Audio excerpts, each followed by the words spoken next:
Você que tem o sonho de criar um programa de rádio, podcast, fale com a nossa equipe e venha realizar o seu sonho aqui na Is Rádio e Podcast. Inscreva-se no nosso canal no YouTube e siga também as nossas redes sociais, Facebook e Instagram. Ative as notificações, curta, comente e compartilhe nossa programação. Is Rádio e Podcast.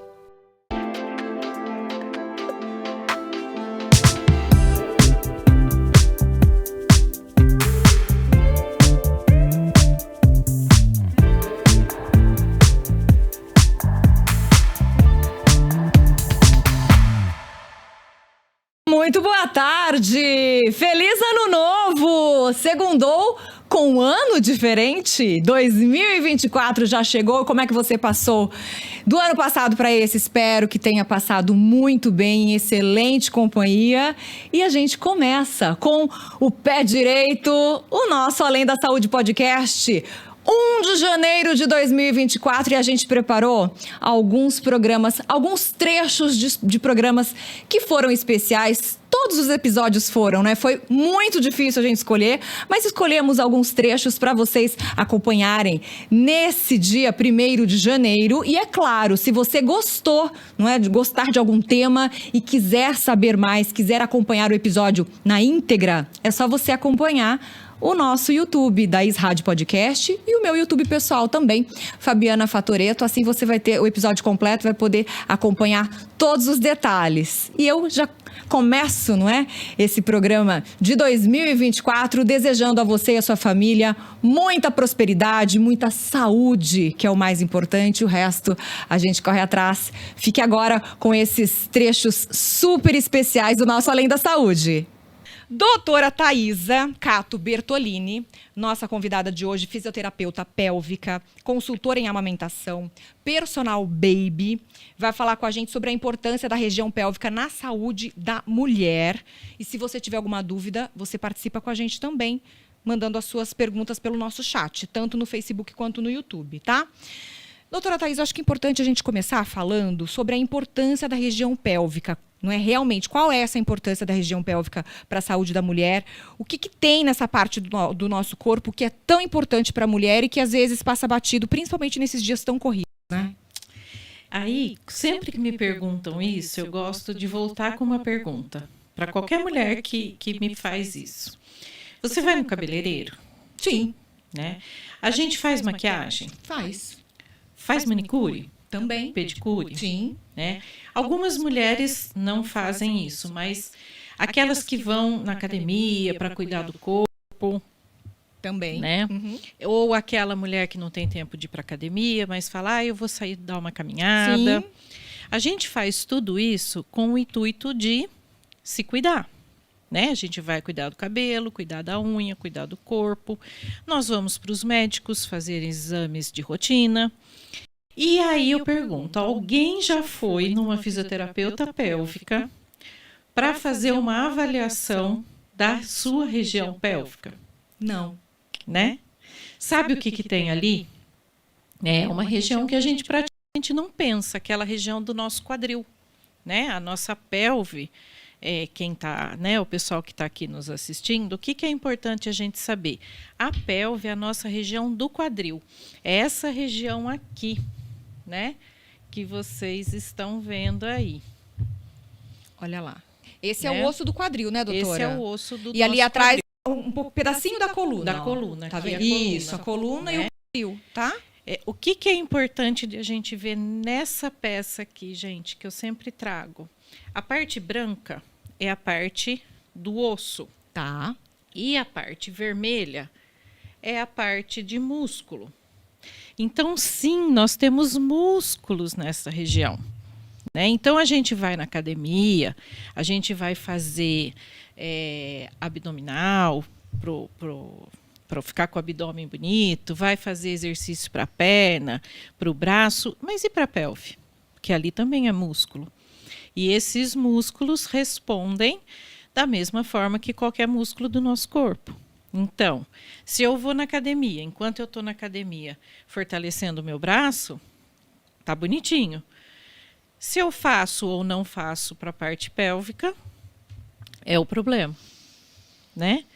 E aí, Por que essa região é tão importante? Gente, essa musculatura que eu mostrei aqui para vocês, nessa parte vermelha, ela tem 3 funções importantíssimas no nosso corpo. Primeira, é por conta dessa musculatura funcionar bem que eu consigo tossir, espirrar sem fazer xixi. Olha só, e a gente não para pensar nisso, Não. porque é tudo muito automático, né? Exatamente. Eu nem vou perguntar aqui, mas quem está ouvindo, né? Que mulher aqui que tosse, espirra e sai um pouquinho de xixi, né? E tem gente que acha que é normal, né, doutora Thaisa? Exatamente, não é normal, né? E a frase que eu escuto no consultório todo dia é assim: aí acontece comigo, mas olha, é só quando a bexiga está cheia. Gente, quando chega nessa fase, a bexiga pode estar cheia ou pode estar vazia. Aquela gotinha ou aquele tanto de xixi sai, por quê? Porque essa musculatura não está funcional. Ela não está trabalhando como ela teria que trabalhar, né? Ela não está fortalecida. Ou Não. seja, a gente está fortalecendo outros músculos, não é? Na não academia. é nem isso. E lá a gente não está sabendo trabalhar essa região. Para Exatamente. fortalecer da maneira certa. Não é fortalecer. Não é fortalecer? Não. Quando eu fiz a minha pós, lá em 2002, 2003, Certo. a gente pensava isso. Uhum. Que quem perdia urina é quem precisava fortalecer essa Que musculatura. o músculo estava frouxo, digamos assim, o Exatamente. popular, né? Hoje a gente já sabe que não. Hoje a gente tem cada vez mais mulheres no consultório com essa musculatura forte demais. E daí vem a perda de urina, ou a perda de fezes, ou a perda de gases. Ou seja, essa musculatura ela está sendo demasiadamente trabalhada e ela está ficando Exatamente. enrijecida. É isso? Exatamente. É ao contrário, na verdade. Tem as duas situações. Aí hoje a gente já sabe que essa musculatura ela tem que ser funcional. Tá. O que é isso, Thaisa? Essa musculatura não pode estar nem muito forte e nem muito fraca. Os dois extremos trazem problema. Ou seja, a gente busca, mais uma vez, o que a gente sempre fala aqui, a gente dá a volta, equilíbrio. Equilíbrio, exatamente. Antes não, antes a gente chegava, trabalhava muito no consultório. Perda de urina, fortalecimento. Hoje já não. Hoje a gente tem que avaliar e ver como é que está. E isso, Fabiana, acontece muito em mulheres que fazem atividade física.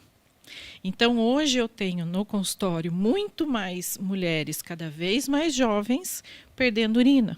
Por quê? Porque elas fazem o crossfit, a corrida, a musculação, de forma que ignora essa região. Não é que as mulheres não podem fazer essas atividades, elas devem fazer. Só que eu acho que toda mulher que vai fazer uma atividade física, ela tem que saber como é que está essa musculatura. E aí nós vamos adequar essa musculatura ao treino delas de academia, por exemplo. Certo. Né? É claro que existem outras situações de perda de urina. Porque né? daí pode ser outro tipo de problema até patológico, né? Pode ser uma doença, algum outro tipo de tem problema. a parte neurológica e Isso. tem a parte da flacidez, porque nós também temos mulheres que têm uma flacidez dessa musculatura. Mesmo porque Aí a gente está tem contra a que gravidade, né? fortalecer. A gravidade está Exatamente. empurrando cada vez para baixo, para baixo, para baixo, Exatamente. né? Então, nada mais importante do que uma avaliação para a gente ver como é que está essa musculatura. E a partir daí, direcionar. Mas isso é só uma função.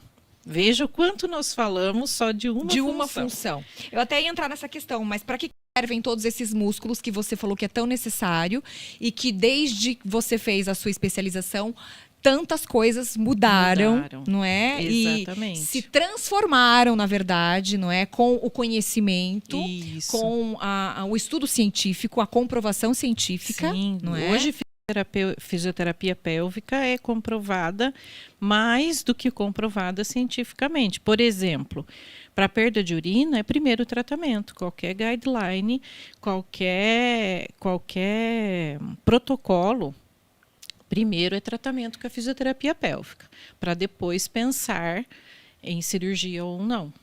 Né? E se a gente pensar numa outra função dessa musculatura, por exemplo, pensem comigo, se essa musculatura está aqui, ela fica, gente, A gente fica em pé e todo o peso de todos os órgãos que estão aqui dentro, quem segura para não cair tudo para baixo? Quem fecha essa parte óssea aqui? São os músculos. Exato. Então, essa musculatura é que segura peso de útero, bexiga, intestino, ovário. Vai somando tudo para ver o quanto não dá. Aí vem a gestação. Isso, que sobrecarrega tudo Que e sobrecarrega tira os órgãos tudo. do lugar, né? Exatamente. E outra, aí vem o peso do bebê, o líquido, a placenta e tarará. Outra coisa, às vezes uma pessoa mais obesa, então já vem muda o tudo. peso. Cigarro, a tosse, né? A tosse é um aumento de pressão cada vez que a gente tosse. Vocês imaginam como a gente Fora pressionou tudo isso por conta dessa bendita Covid? Exatamente. Porque um dos principais sintomas da Covid era a tosse. E tem gente que ficou com tosse de sequela meses. Exatamente. E a gente não para pensar que uma simples tosse está sobrecarregando toda essa musculatura pélvica. Gente! E aí, essa musculatura pélvica está sobrecarregada e não está funcionando bem, o que acontece? É que nem uma rede. Tá. Eu começo a forçar, é o que dá a tal da bexiga caída.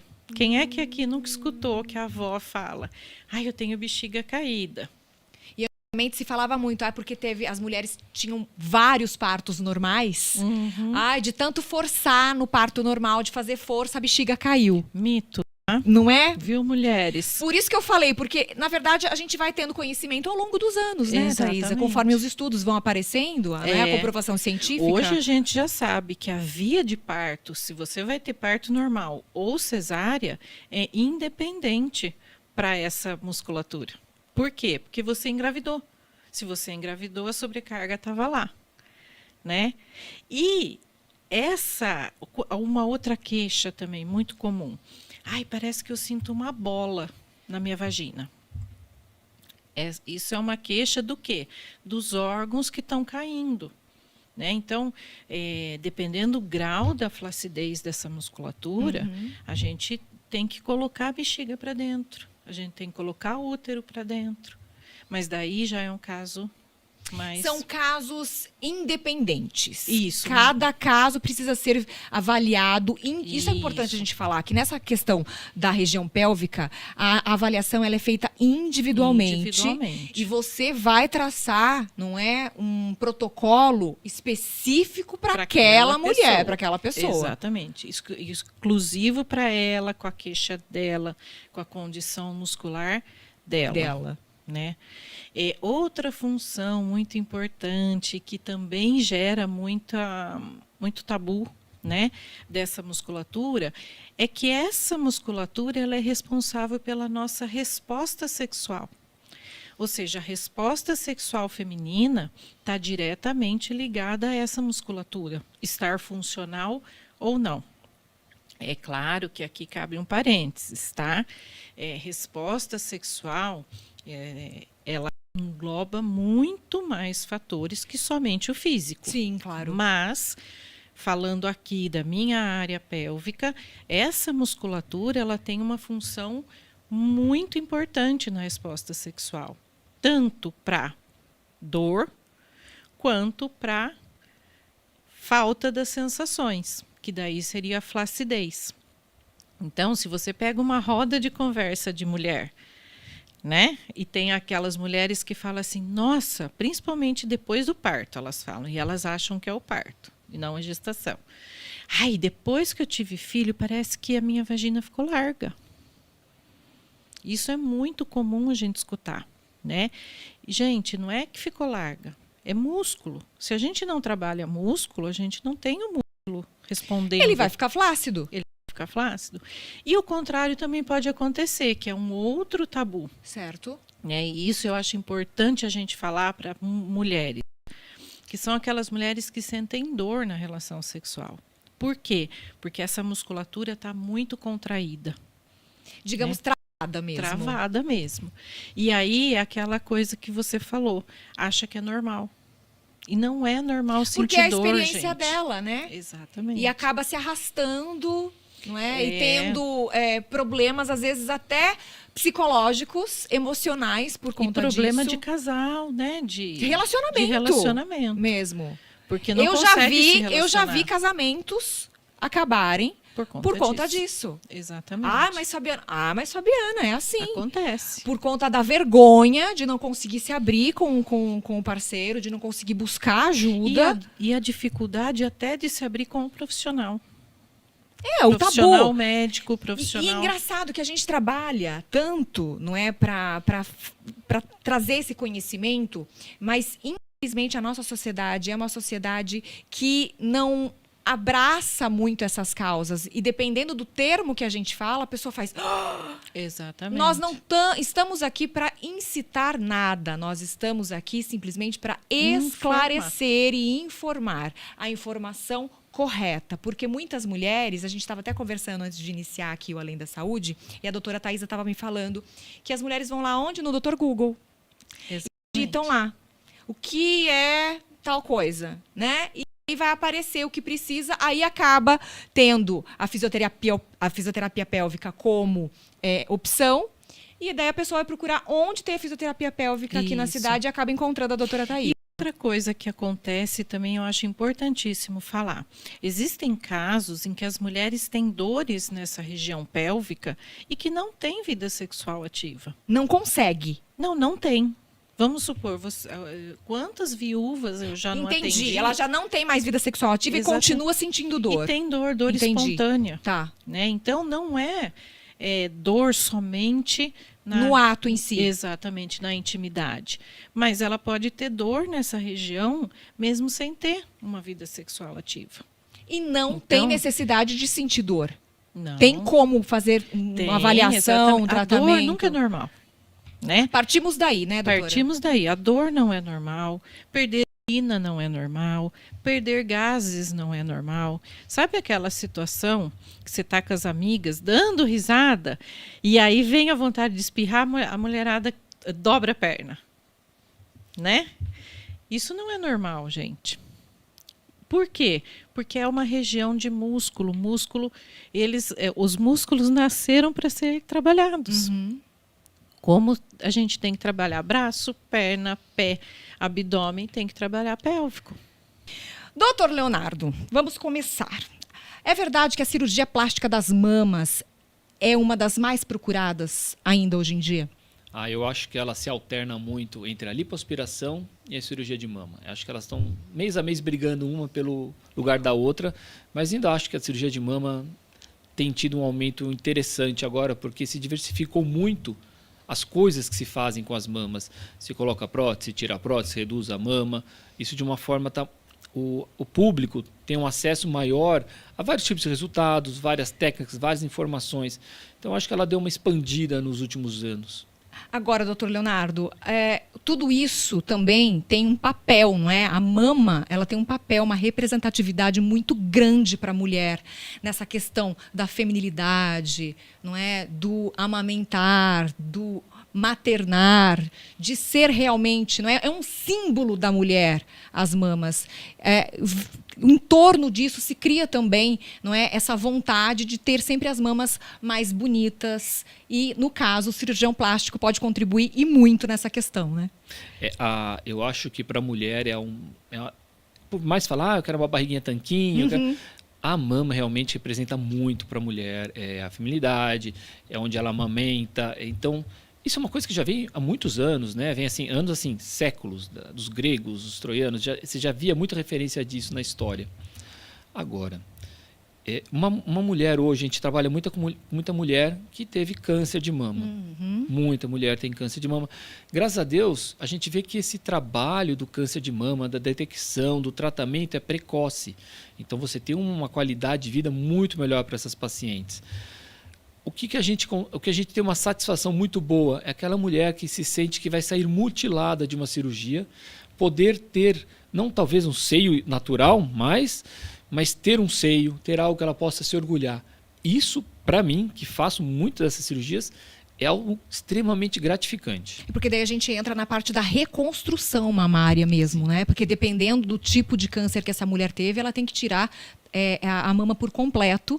E muitas pessoas, muitas mulheres, quando se olham no espelho depois de retirar a mama, se sente realmente mutilada, se sente sem a parte da feminilidade, aquele símbolo, porque a mama é um símbolo dessa feminilidade, né, doutor? De ter um corpo feminino. Então, quando você consegue trabalhar e devolver isso para essa mulher, eu acho que não há dinheiro no mundo que pague isso, né? De ver o orgulho, a felicidade de novo nos olhos dessa mulher. Na verdade, nem é dinheiro.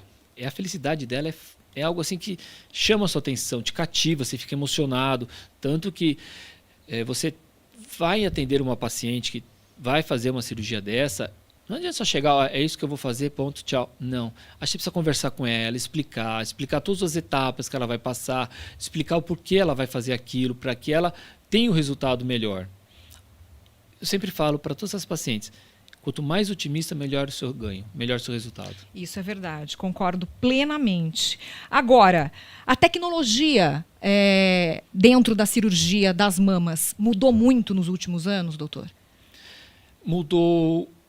Por que acontece? Tivemos um boom midiático em vários tipos de cirurgias, ou seja, vende-se a mesma coisa com outros nomes.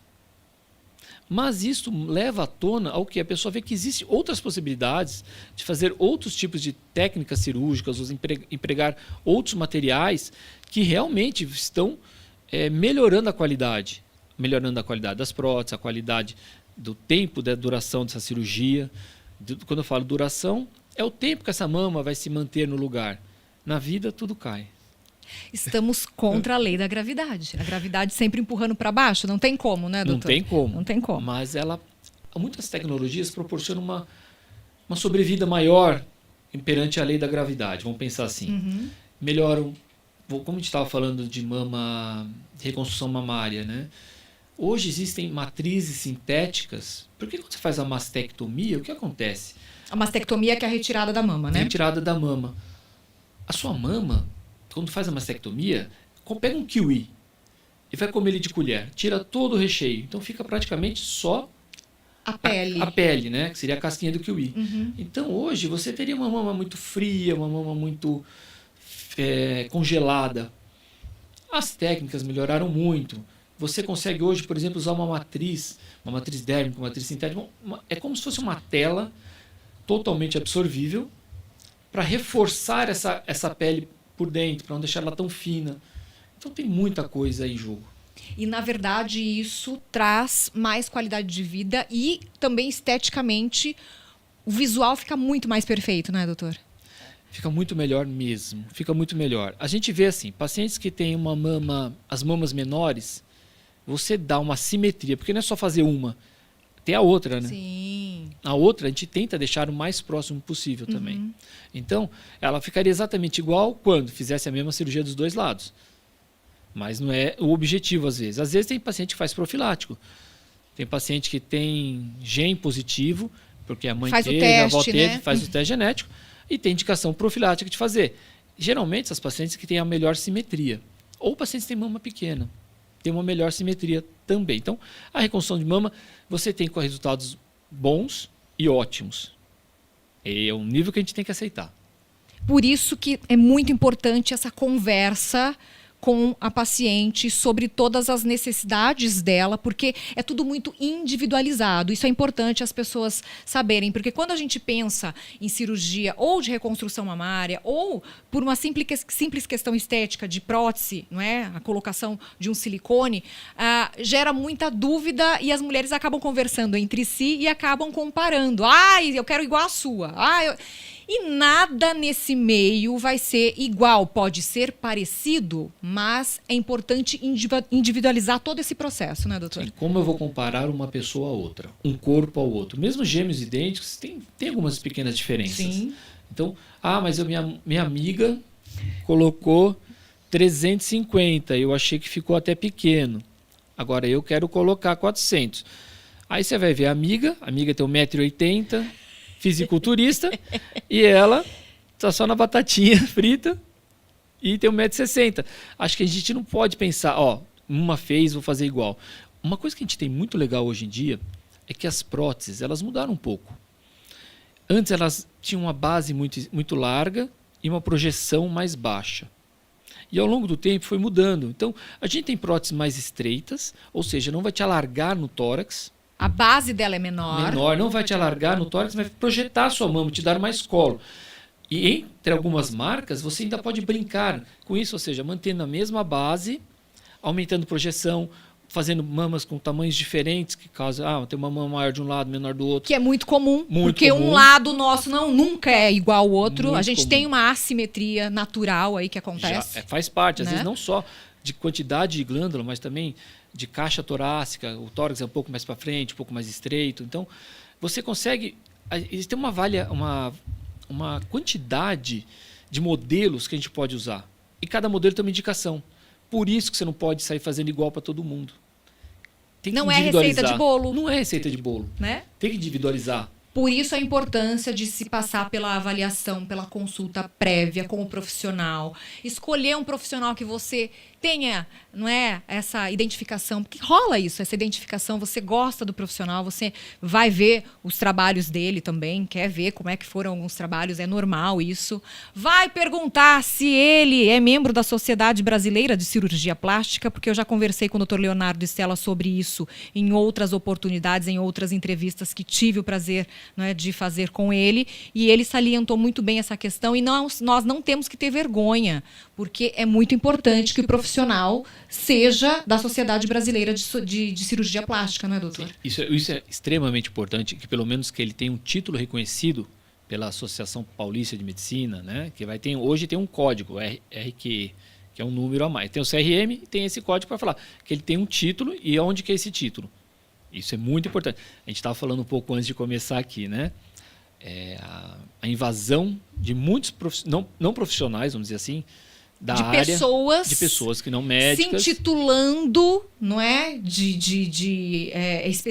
especialidades que não possuem, e por não possuírem não respondem a um conselho, não respondem, não é, a um conselho, por exemplo, que é o CRM, o Conselho Regional de Medicina. Então, se acontecer alguma coisa errada durante o seu procedimento, você vai recorrer a quem?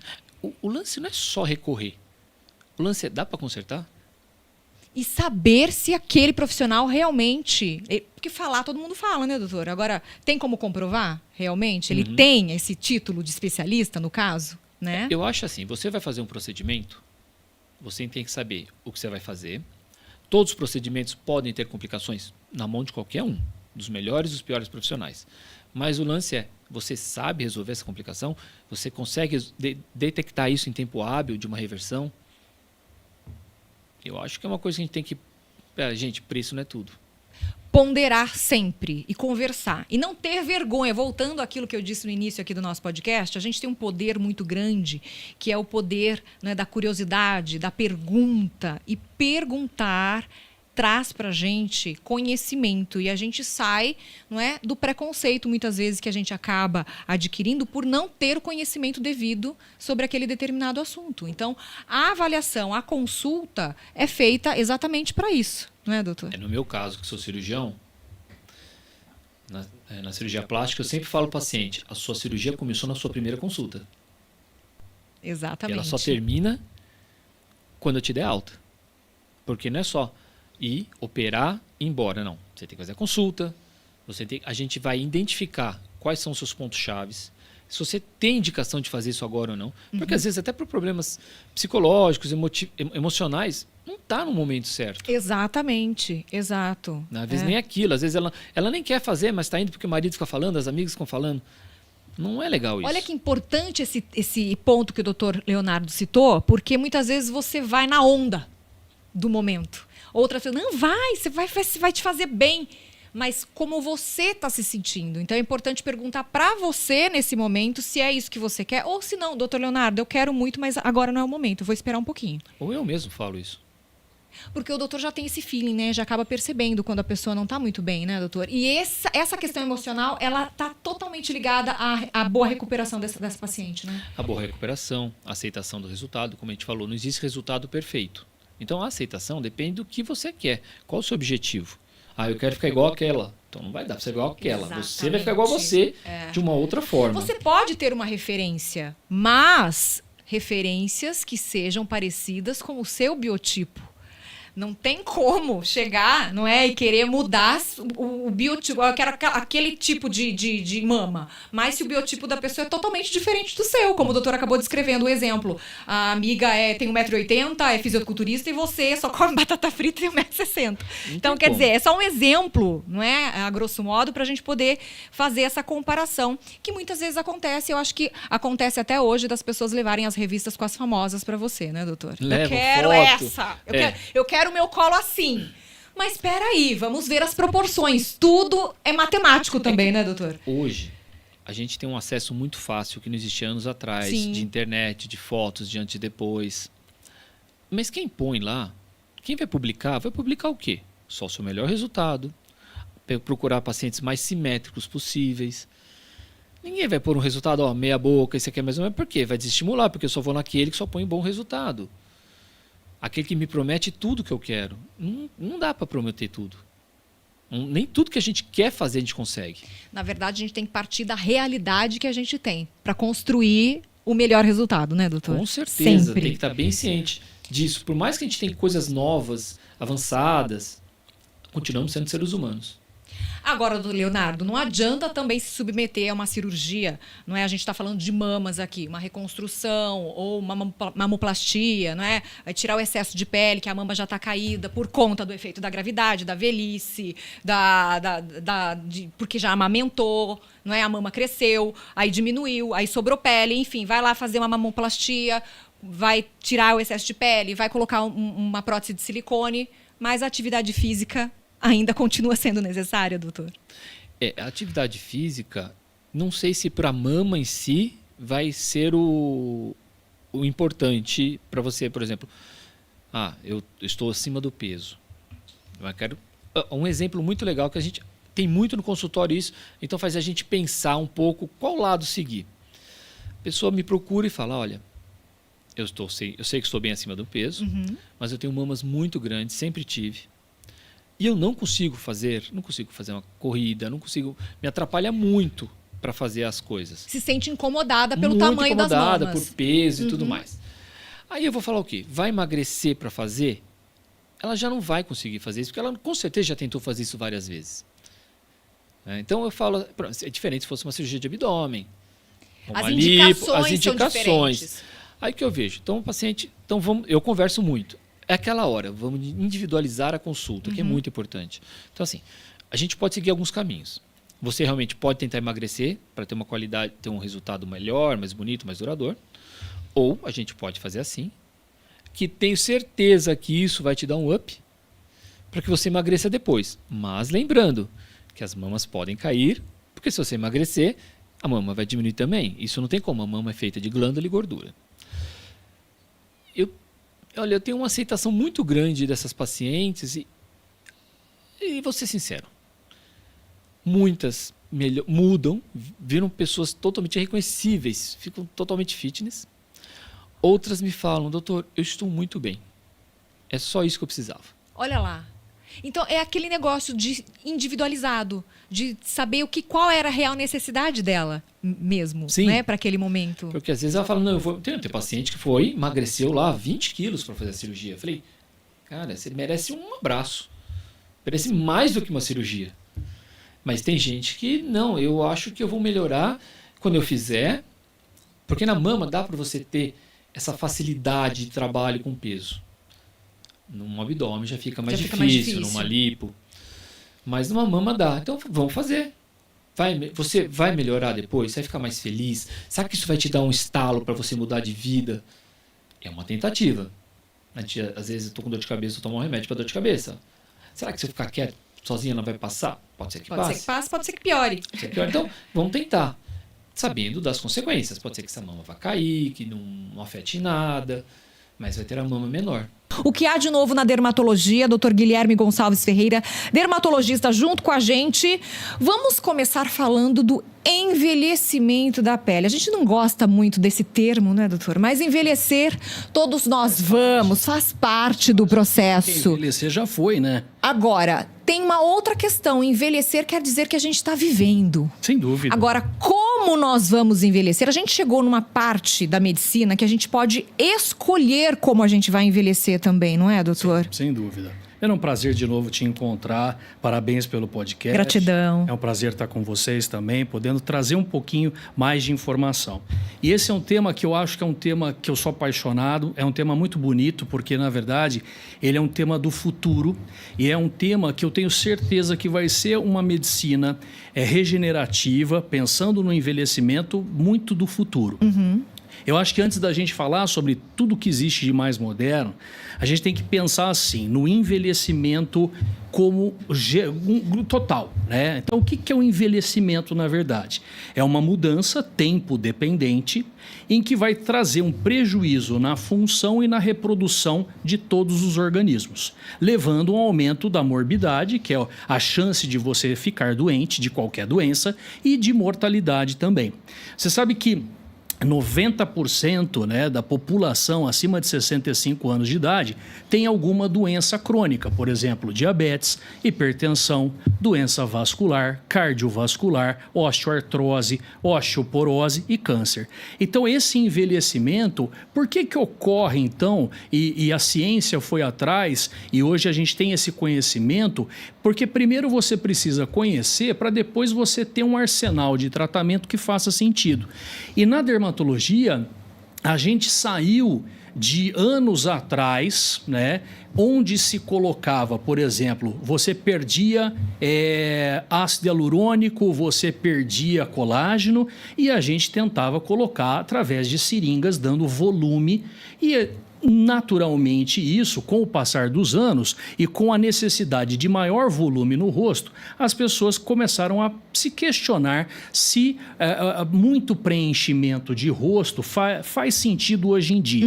Ou seja, você modifica muito a estrutura facial da pessoa, às vezes é necessário, mas muitas vezes não, fica um aspecto às vezes artificial e que as pessoas hoje estão questionando se aquilo realmente é bonito ou não. Então, esse envelhecimento ocorre e a gente consegue enxergar, né? A gente enxerga no cabelo, a gente enxerga na pele, a gente enxerga nos ossos, a gente sente o nosso corpo, a gente tem dor, a gente pode ficar mais doente, como eu falei. Mas o que a gente tem que entender, e esse conceito é um conceito relativamente novo, é o que acontece na célula. Então, a gente tem uma célula muito importante na pele e nos vasos sanguíneos, que chama fibroblasto. O que é esse fibroblasto? É uma célula que ele é capaz de produzir tendões, ele produz o colágeno, e o colágeno é uma proteína que a gente tem para firmar a nossa pele. O bebê tem aquela pele durinha, né, que a gente tem vontade de apertar, mas é firme, porque tem muito colágeno. E a gente vai perdendo. Por quê? Porque o fibroblasto, ele também é uma célula que começa a envelhecer.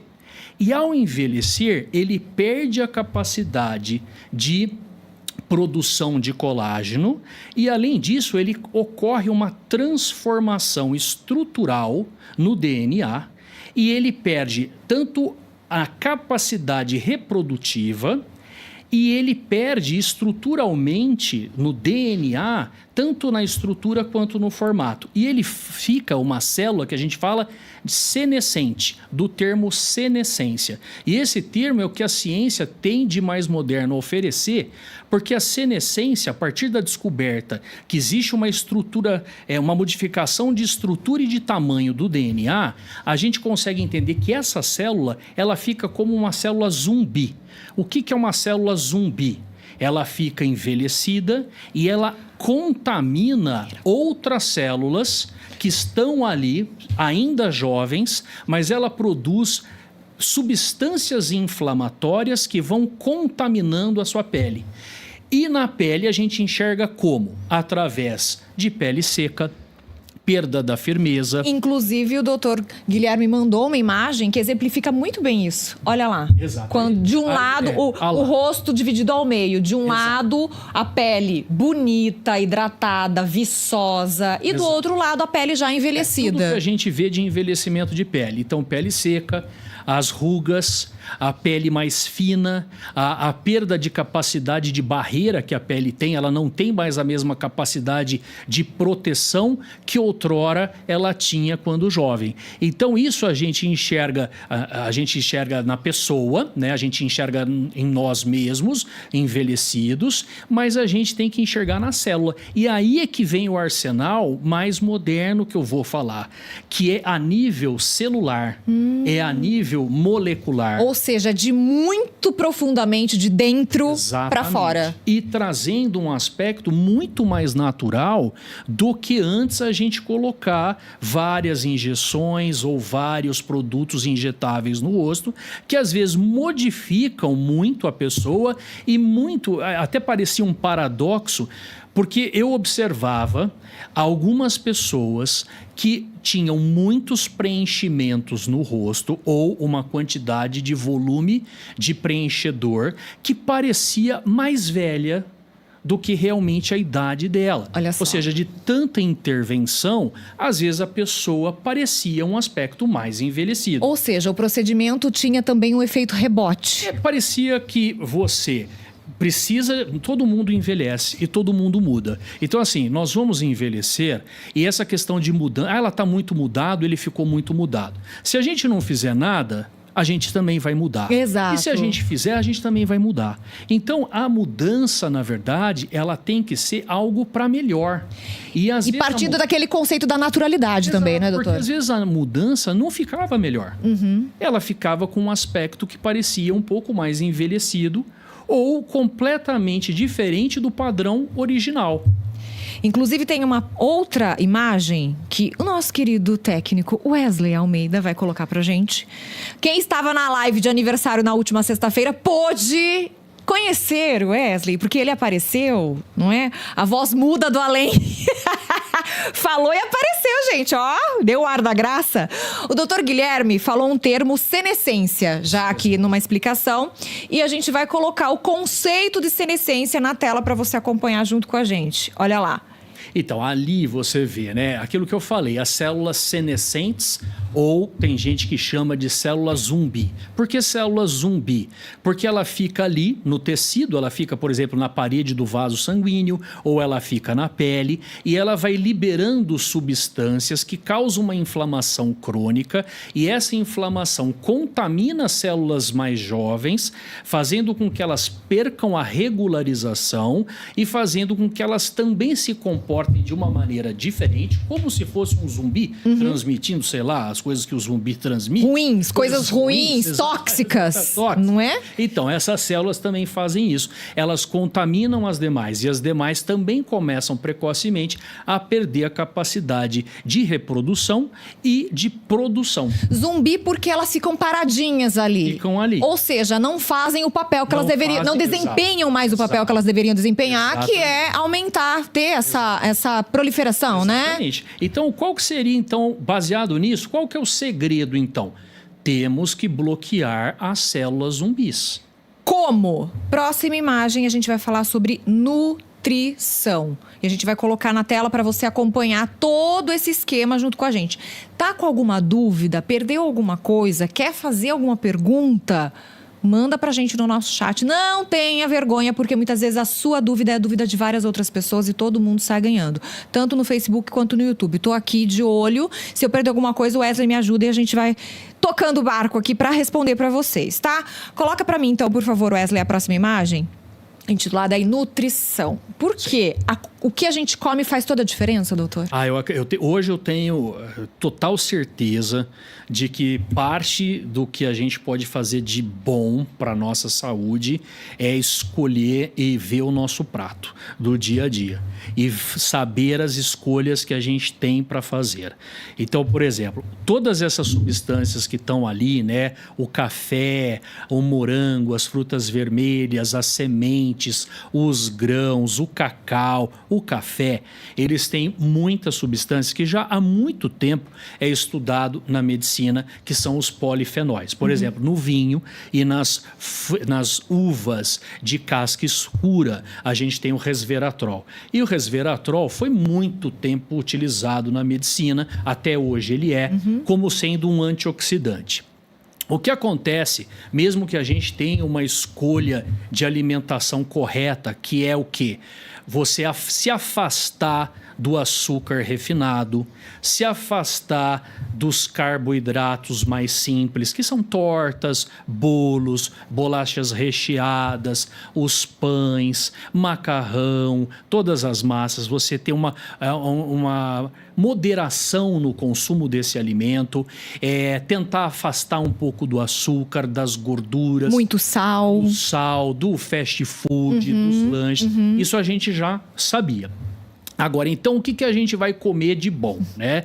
O que a gente pode comer são substâncias que tenham esses polifenóis ou ácidos fenólicos que tem em vários alimentos. Como eu falei, cacau chocolate, né? Um chocolate acima de 70%, Sim. ele tem cacau. Não é somente um doce. O café, as frutas vermelhas. Café de boa qualidade. Tomem cuidado, porque brasileiro não tem costume de ler a embalagem, ele vai pela marca. E muitas vezes tem marcas super desconhecidas com o custo mais acessível e o café de melhor qualidade do que esses Sim. que você já tem aí conhecimento. Sim, então sem precisa ler, tem o selo lá de qualidade da ABIC, tem também se a torra, não é? Café extra forte normalmente tem muita impureza. A torra tem que ser média para não ter tanta impureza. O que eu falo de impureza? Junto com o grão, vai, não é? Pedacinho de madeira, vai folha, torra tudo junto, porque fica muito forte, então você não percebe. Percebe, exatamente. Né? Então, isso já. Várias pessoas, eu não sou tão entendida de café. Eu tô falando que eu já escutei, não é? De pessoas que entendem muito do café falando. Por isso, até mudei o consumo do café na minha casa. Não é? Quando eu comecei a apreciar, que não faz muito tempo que eu comecei a apreciar o café, realmente a gente sente muita diferença. Total diferença. E tomar cuidado também de adoçar demais esse café, né? Exatamente. Na verdade, o café, quando você falou, né, é uma torra média, ele não precisa nem se adoçar. Não, gente, porque ele não é amargo. É docinho. Ele é doce naturalmente. Torra, né? Os cafés são tão torrados que eles amargam. Porque vem muita impureza junto. Impureza. Aí você tem que colocar o açúcar refinado. Exato. Que não faz bem. Né? Então aí, além disso, né, cacau, falamos do cacau, do café, as frutas vermelhas, as berries, grãos, sementes. Então a gente tem que incorporar na nossa dieta. Mas mesmo que a gente incorpore, a grande questão é a quantidade e a variedade. Por exemplo, quando eu falo de berries, quem é que vai comer berries, entendeu? Na verdade, você vai comprar, geralmente são frutas que não pertencem ao nosso país. A gente pode até ter algumas frutinhas vermelhas que a gente consegue, mas a blueberry, essas outras são congeladas. Exato. E geralmente tem um custo mais elevado. Então a grande quantidade é o quanto que a gente vai comer, se isso realmente importaria, isso se realmente é eficaz. Mas hoje, então, o que tem como alternativa? Você tem cápsulas que você pode tomar uma quantidade correta, porque a alimentação nem sempre te dá, mesmo que ela seja excelente, com tudo que a gente falou, às vezes não tem a quantidade correta que é capaz de bloquear células senescentes. Então você tem que ter a composição correta, na quantidade correta, fazendo uma mistura que dê certo. Ou seja, o dermatologista tem total poder e conhecimento de fazer uma fórmula específica para o paciente, individualizada para aquele problema que ele está vivenciando naquele momento. A individualização dos tratamentos, ela é de suma importância. Porque aí um polivitamínico em geral, que todo mundo está acostumado a comprar na farmácia... Os prontos, né? Os prontos. Não necessariamente vai fazer mal, mas não necessariamente vai trazer exatamente aquilo que a pessoa quer. Se você não está necessitando, sabe o que vai acontecer? Você vai gastar e vai eliminar pelo xixi. Sim. Então você está mandando dinheiro pelo ralo, porque você não sabe realmente, não fez os exames necessários para ver qual é o tipo de vitamina que você vai ter que suplementar. Sim. E esses que a gente fala senolíticos, né? Senolítico é o quê? Veio do termo senescência, lítico é que bloqueia, então, ou quebra. Então você vai bloquear o processo de senescência. É como se essas substâncias, que aí tem quercetina, rutina, ácidos fenólicos, eles vão lá fazendo uma varredura. A gente fala varredura mesmo.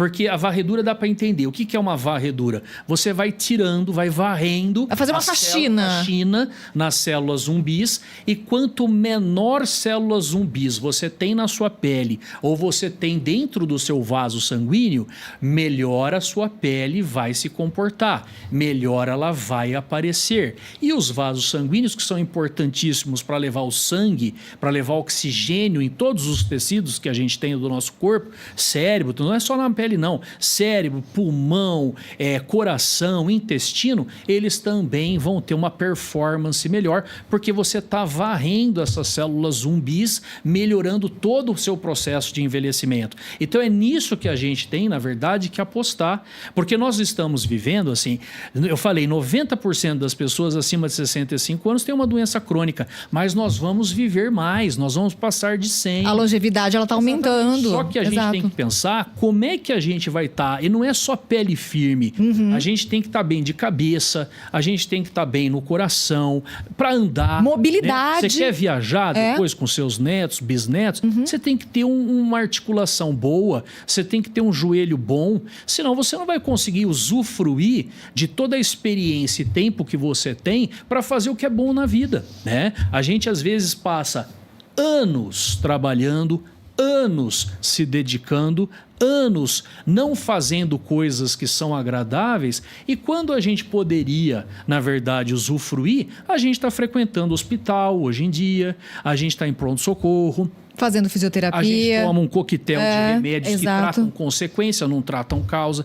Então a gente tem que pensar nessa medicina do futuro, que é uma medicina que traz realmente resultados, só que você tem que pensar a longo prazo. É que nem uma poupança, né? Você tem que acreditar que hoje, você poupando, você vai melhorar lá na frente, você vai colher lá na frente. Vai envelhecer melhor, que foi a minha primeira pergunta para você. Exatamente. Tá vendo? Então, e depende única e exclusivamente de cada um de nós. Exatamente. E não é? E deixar, mas depois eu penso nisso. O tempo da poupança vai diminuindo. Exatamente. Não é, doutor? Pode ser tarde demais para depois você reverter coisas, né? Danos, que as células fizeram na estrutura interna de todos os seus órgãos. Essas células zumbi já contaminaram tanto as outras células que às vezes é tarde, você vai tratar a consequência. Exatamente. Agora, doutor, é interessante a gente começar falando, não é, que o câncer de próstata, ele é um dos mais comuns do público masculino. Explica pra gente essa história e por quê. Sim, o câncer de próstata é o segundo câncer mais comum nos homens. O primeiro ainda é o pulmão, o malvado cigarro. No entanto, o câncer de próstata, ele tem uma porcentagem grande de câncer na vida do homem e também na estatística.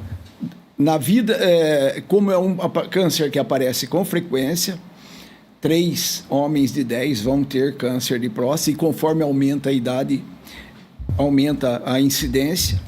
E também é um câncer muito prevalente, e ele está ligado a um monte de outras situações que eu acho que nós vamos conversar durante a nosso bate-papo. Agora, o doutor já citou uma questão aí nessa resposta. O doutor falou que com o passar dos anos, não é, ele fica mais prevalente. Então, o câncer de próstata, ele tem ligação com o envelhecimento. Exatamente. O envelhecimento veja bem, quando nós éramos jovens, 20, 30, 40 anos, nós não tínhamos esse problema. Até às vezes eu comento, quando tínhamos 20 e 30 anos, nós estávamos programando para ir para a praia, para o passeio, para a balada. Aí chega os 40 anos, aí nós começamos a diminuir o funcionamento do nosso corpo. É uma seleção natural, é como funciona o ser humano. Não um ou outro, nós todos. E aí nós começamos a produzir coisas de menos. E com isso fica, vamos dizer assim, havendo exaustão de material, e aí as doenças vão aparecendo. Então, de sair da praia e das baladas, nós começamos a frequentar os istas, urologistas, ginecologistas, cardiologistas. Os especialistas. Os especialistas. Mas aí a gente abre um parênteses, que a gente não precisa deixar para ir no médico de confiança, no seu especialista, só quando tiver algum sintoma. A gente está mudando, tentando, não é, ferrenhamente mudar essa concepção da medicina curativa para a medicina preventiva, que ainda no Brasil estamos engatinhando, mas as pessoas já estão começando a entender a importância de visitar um médico para fazer o seu check-up anual sem necessariamente ter algum sintoma, não é, doutor? Esse é o ponto, e esse ponto é o que salva. Se nós trabalhamos de forma preventiva, atuando antes que a doença apareça, ou, então, tomando atitudes no início da doença, é a hora que nós médicos conseguimos oferecer cura para o paciente. Depois que a doença esparramou, aí a gente oferece administração. Mas no início a gente consegue oferecer cura. Quais são os sinais ou sintomas que os homens devem ficar atentos, doutor Darcy? Então, um começo de aula de anatomia só para ele perceber como que funciona.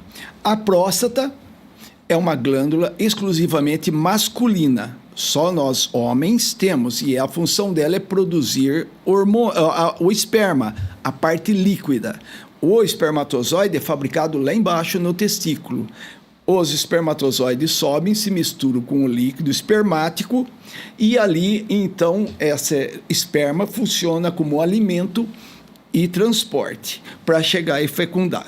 Só que a uretra passa no meio da próstata.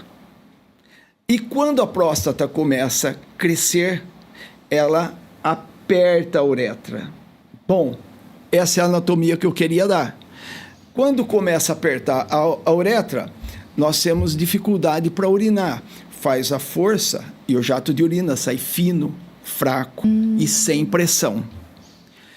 E quando vai urinar, a pessoa tem a sensação de não esvaziamento completo. Porque a bexiga tem uma força de impulsão da urina, porém a uretra aperta. E com isso sempre tem sobra. Então é uma outra queixa que o paciente tem, a sensação de não esvaziamento da urina. Mas durante o dia está tudo bem. Vou ao banheiro, está tudo fácil, estou acordado. O problema é à noite, que você também não teve o esvaziamento completo, só que essa hora você está dormindo e você percebe que você tem que levantar 2, 3 vezes para ir ao banheiro, e quando volta do banheiro para a cama, ainda tem aquela sensação de que sobrou urina dentro da bexiga. Então, urinar com jato fino, fraco, sem pressão, urinar várias vezes durante o dia e principalmente à noite, já são alguns sinais. E também temos aí uma ardênciazinha para urinar, facilitação para infecção de urina, podendo não, sim ou não ter um sangramento na urina, e aí conforme o paciente vai conversando, dando essas informações para o médico vai fazendo os exames necessários para fazer um diagnóstico. Agora, a importância disso tudo é que os homens não sejam tão resistentes quando começarem a sentir, não é, terem sintomas iniciais, já buscarem o auxílio e o acompanhamento médico para que esse quadro não se evolua, não é, doutor? E também, agora, só ainda acrescentar um pouquinho do que eu esqueci de falar na anterior. Esses sintomas é por crescimento da próstata. Certo. Podendo esse crescimento ser benigno, que é o crescimento normal da próstata. Que todo mundo vai ter um crescimento com o envelhecimento. Vai ter o envelhecimento, ou maligno, que seria o câncer da próstata. Certo. Então, dessa forma, a hora que a pessoa começar a sentir esses tipos de alterações na micção, seria interessante que ele fosse ao médico, para o médico identificar qual é o problema que está acontecendo em sua próstata. Porque assim, tendo esse diagnóstico, aí vai ter a linha de tratamento que vai ser seguida, não é, doutor? Que são diferentes. São diferentes. Às vezes a gente até fala assim, o paciente fala para o médico que ele está tendo um problema na próstata. Mas é o médico que vai falar para ele se aquela doença é maligna ou benigna, porque os sintomas são parecidos. As duas coisas vão acontecer, para qualquer uma das doenças, maligna ou benigna, os sintomas são os mesmos. Então, é o médico que vai falar, o senhor está com câncer de próstata. Através de como? De exames. O exame físico, a anamnese, que é a conversa. Que é importantíssima. Conversar com o paciente, ouvir o que ele tem para falar. Aí o exame físico, e aí a gente vai agregando mais situações, exame de laboratório, de imagem, biópsia, e todo o arsenal que a gente tem até a gente concluir se essa doença é benigna ou maligna. O tão famoso teste físico temido, não é, pelos homens. Exato. Que vira motivo de brincadeirinha sem graça na roda dos amigos, mas vai um conselho: melhor virar motivo de chacota e ser brincadeira do que ter a doença não diagnosticada, porque é um tipo de câncer, se diagnosticado no início, assim como o câncer de mama, tem altas chances de cura, não é, doutor? Do meu ponto de vista, que eu já sou um médico de bastante tempo e que eu já gosto de conversar com o paciente, gosto de examinar, para mim, eu valorizo muito o exame físico. O exame de toque, que é o exame toque retal, em que a gente tem a possibilidade de pôr a mão na próstata, pôr a mão na glândula, sentir o tamanho, a consistência do tecido, ver vários detalhes morfológicos de como ela está e poder ter uma conclusão mais rápida, antecipada, não esperar a situação progredir para depois, então, a gente dar um diagnóstico tardio. Eu acho que isso acontece frequentemente no consultório, me corrija se eu estiver errada. Os homens vão até o consultório, têm alguma queixa em relação a esses sintomas que o doutor acabou de descrever pra gente e pede, falando, eu quero fazer só o exame de sangue. E, na verdade, um exame complementa o outro. Só o exame de sangue é muito vago para se chegar num diagnóstico preciso, né, doutor? Você fez a fala certinha. Um complementa o outro. Eles perguntam, doutor, qual é melhor, o exame de sangue ou o exame de toque? Eu falo, os dois são bons e os dois têm margem de erro. O ideal é que se faça os dois para atenuar, diminuir margem de erro. Quanto mais o médico é investigativo, maior a chance de fazer um diagnóstico precoce e, caso haja o problema, aí, então, você institui um tratamento adequado para essa pessoa.